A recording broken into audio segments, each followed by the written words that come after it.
I hope y'all are excited as I am. My name is Tay, and I'm here to present BAPS the Musical. Whew, it's been a long time coming, y'all, and I hope y'all enjoy yourselves as much as I enjoyed putting this together. This is not going to be 12 minutes. I'm sorry. I'm here to educate y'all and entertain y'all. Let's get into these flaws, because the more I watch this movie, the more I realize that this is a love story. Yes, it's a comedy. Yes, it has a lot of comedic roles in it. I just wanted to add more depth to these characters and make them more, not only richer, but more relatable, especially to times now. This is part one to the futuristic feel of BAPS. This brings me to the structure. Structurally, I did a lot. We did a little surgery. We cut out some things, we added some things, we combined some things. I really want to use music in place of dialogue. And I feel that even as a writer, there's so many emotions that you can't put into words, but you can definitely put it in a song. As someone who uses music heavily to influence the stories that I write, yes, I'm not doing no talking. I'm sending you a song. And in that song, they're expressing every feeling, every word, everything I want to say. No matter what feeling I'm feeling. That's what I want in this musical. That's what I want to show. And my stage is going to be wonderful. It's going to be a rotating stage. You know them conveyor belts that you walk on in the airport because you lazy and you don't want to walk all that way, but you going to ride that way? I'm going to have a conveyor belt, the rotating stage, and we're also going to have a split stage to show the dynamic of being across the country but still feeling the same feelings, you know, California versus Georgia and vice versa. This is one of my favorite parts, talking about the music and the construction of how I want the music to flow. And a lot of the songs that I have chosen are influenced or by Missy Elliott and have been produced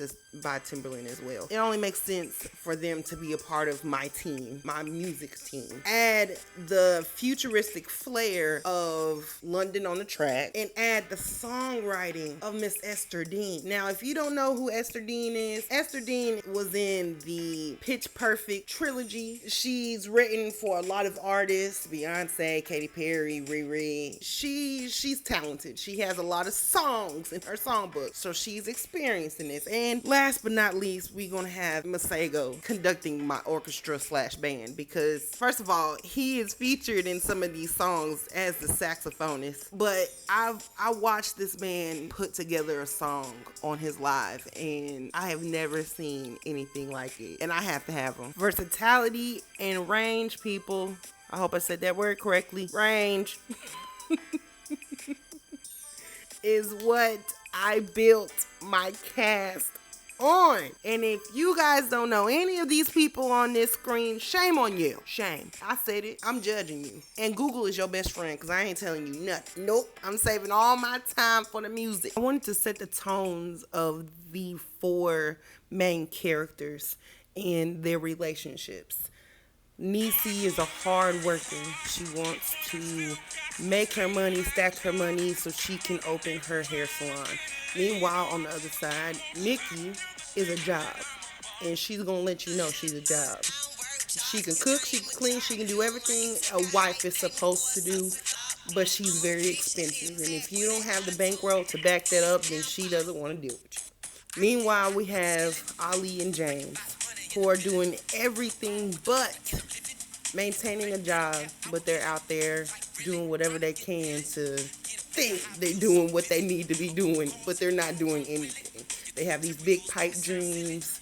They talk about all the material things that they really want, but the math ain't mathing with the two of them. Niecy has received her blessing in threes. She tells Mickey, "Hey, let's go. Let's go. It's only up for here. What we gotta lose? We're working a dead end job. Our boyfriends, they ain't nothing. And we living in this bum apartment. What do we have to lose? Nothing."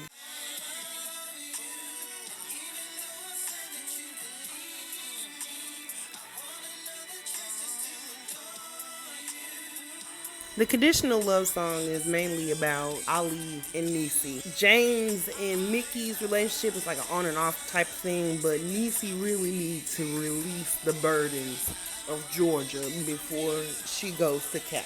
And Ali, just because you put three words together and make it into a meaning doesn't mean anything without work to show for it. So your pride is a little loud. I'm gonna need you to pipe down, because just because you saying I love you don't mean nothing. And that's how Niecy responds. You don't know what love is. Period. You don't know. Every musical has their token song. When you hear it, you think of the musical. When you hear this song, you're going to think about BAPS the Musical. Same beat, new voices. We're going to have Cardi, Meg, Tiana Taylor, Missy. We're going to throw in a little Kim because it's her song. And we're going to remix it for the musical. And they're going to play this in the clubs like they did that Empire song. No cap.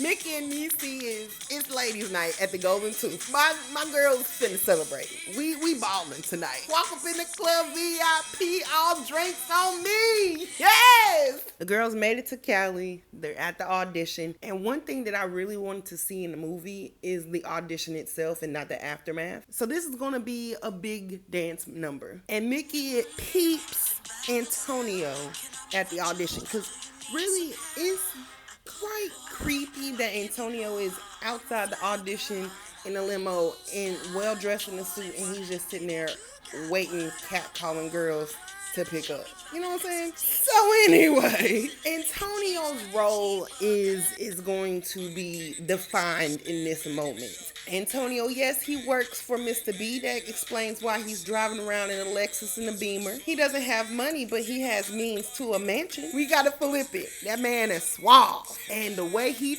talks is smoother than a can of oil. Ooh. Mickey said, you see me? You see that I'm a boss? You got the money to back up? Yeah, we finna hop in that car, because we want some platinum visas to go shopping with. The thing about Isaac that didn't sit right in my spirit is why. You got all this money. You're living in Mr. B's house. Why are you living in Mr. B's house? Mr. B is nice. You know, he'll give you whatever you need. So why is it that you think that you need to concoct this plan to finesse and finagle him of his money? Then it hit me. He's a recovering drug addict. Furthermore, his baby mama said, you ain't gonna see your daughter until you prove to me that you're well and capable of being alone, you got your own stuff, you're established, and then we can set up some visits. That right there, a man and his child, tunnel vision. Ain't nothing gonna get in between that. That's why he's so angry. That man is trying to get back to his family. This song makes sense. And then we end on Mr. B. Fast forward, what has happened with Mr. B? Mr. B met the girls. He's had some home cooking, some dirty South down home cooking with some Crisco and some grease. Because they was starving my man. Feeding him unseasoned chicken and Brussels sprouts. He ain't living eating like that. He ain't dead yet. So he wake up a brand new man. And what we gonna do? He finna sing to Lily. Why is it that Isaac is using his love of Lily against him? And we don't even know what their love is like. Oh, but Mr. B finna show us in this song. Lily said, I want your last days of earth to be filled with joy and laughter. I got 2 gifts waiting on you. You're welcome. And ain't nothing like the 70s love either. The line for the bathroom was so long during that intermission. Almost missed the second curse. Lord have mercy. And that's when Mr. B takes the girls on a shopping spree. We singing money. We got money. Have you ever been on a shopping spree where you ain't gotta worry about how much money you spending? Must be noise. But we gonna go later on into that night, because this is when Antonio snakes his way upstairs, knocks on Mickey's door. Let's go chat. This little mashup is great because Ari Lennox actually sings the backgrounds for Long Nights. Perfect to mash up. She's singing the background. She's liking what he's telling her, so she's agreeing. Yeah. But then her response is she likes the smell of the blacks in his breath, and she has her Target lingerie. Girl, who are you James? You know how you're with somebody, but the person you're with is not the person you're thinking about? Go ahead, Mickey girl, I ain't mad at you. All you gotta do is call that man, let him know what you thinking. And yet you finna get got. Six Black and the Big Ass song said, I got a good side and a bad side. You ready to find out? She is. Break her heart so she know who is for her. Niecy breaks down, calls Ali. And of course, Ali is on the phone crying. Still ain't learned his lesson. Pride is still in the way. But he's still gonna get his word out. Fast forward, Antonio already has set his plan in motion to set up the girls to rob the place. They catch him. They beat him up. Mickey finds out his true colors. She in the room crying. She texting James, I miss you. And this is where the split stage comes into play of California and Georgia. Different time zones. Why you hit me up on the late night tip? It's not a late night tip over here. It's 6 o'clock. Over there is 9, almost 10 o'clock. I can't help the time zones. But are you going to answer this call? Are you going to text me back? Because things hit home for Mickey now. She got her heart broke. She wants to talk to her best friend. Is he going to answer the call? We don't know. And meanwhile in Georgia, James get a text message. My man's is emotional, singing John Redcorn. Now I know y'all see that and think of King of the Hill. It is based on the character of King of the Hill, yes. Subtracting the baby. It's an off and on type thing with them.